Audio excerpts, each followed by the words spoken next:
Values-based leadership is about living your life through a set of values against a set of standards by which you kind of make your decisions. One thing you've got to do as a leader is you've got to sit down and go, what is my purpose? And if my purpose is to make a difference in life, okay, or to add value to something, you need to understand what is that, what is driving that decision-making process.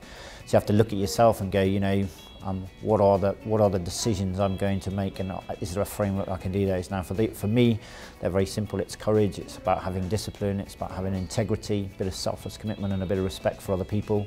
And it's also about realising you don't matter, and actually it's the greater good that matters rather than you as an individual.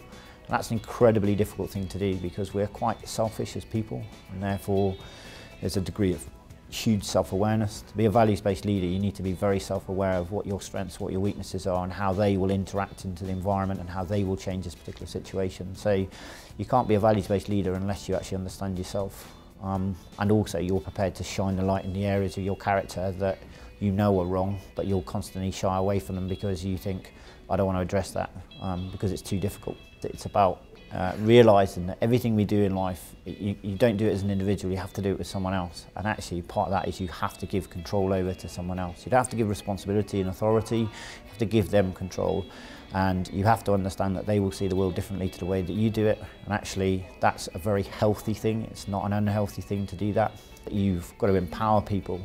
As a leader, you can't always be there. I think it brings agility, empowerment, and it kind of makes people want to work for you. Because ultimately, at the end of the day, your objective is to maintain your competitive advantage, and you need to maintain your competitive advantage by getting people to work for you. And in order to do that, people need to want to work for you. And if you're not inspiring them, then why are they working for you?